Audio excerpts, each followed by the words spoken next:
তরুণ নেতৃত্ব কুমিল্লার আজকে ক্যাবিনেটে আছে। আমাদেরকে দাবি জানাতে হবে কেন? যদি আগামী 1 মাসের মধ্যে ফল না পান, তত্ত্বাবধায়ক সরকার আগে আমাকে সুযোগ দিন। আমি ঢাকায় 30,000 লোক নিয়ে ঢাকা অভিমুখে যাত্রা করতে।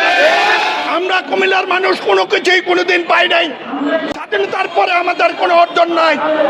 এই মুক্তিযুদ্ধের জন্য, এর আগে 6 দফার জন্য, 11 দফার জন্য, এর আগে ভাষা আন্দোলনের জন্য কুমিল্লার লোক ছিল প্রত্যেকে। আজকে কুমিল্লা বঞ্চিত। আমি যেই মাত্র কুমিল্লা সমিতি দাওয়াত দিয়েছে, সেলিম আমাকে জানিয়েছে আনুষ্ঠানিক চাই নাই। আপনাদের দাবির সাথে সংগতি জানাতে আমি এখানে হাজির হয়েছি। আমি পরিষ্কার করে বলতে চাই, তত্ত্বাবধায়ক সরকার আমাদের অর্জন। ফ্যাসিস্টদের বিদায় করে আমরা তত্ত্বাবধায়ক সরকার কায়েম করেছিলাম। আমরা ভেবেছিলাম কুমিল্লার দাবিগুলো পূরণ হবে। তরুণ নেতৃত্ব কুমিল্লার আজকে ক্যাবিনেটে আছে। আমাদেরকে দাবি জানাতে হবে কেন? আর কোথায় আটকে আছে আমাদেরকে জানান।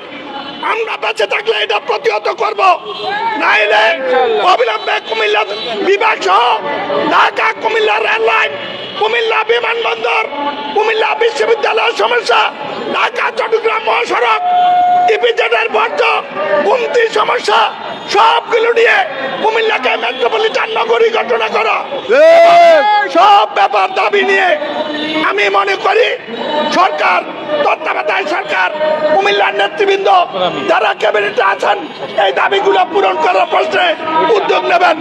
ডক্টর ইউনূস ভালো মানুষ, ওনার কাছে এগুলো তুললে পরেই আমি বিশ্বাস করি এই দাবিগুলো পূরণ হবে। আমাদের বৃহত্তর সমিতিকে সব আহ্বান জানাবো, যদি আগামী 1 মাসের মধ্যে ফল না পান, তত্ত্বাবধায়ক সরকার আগে আমাকে সুযোগ দিন।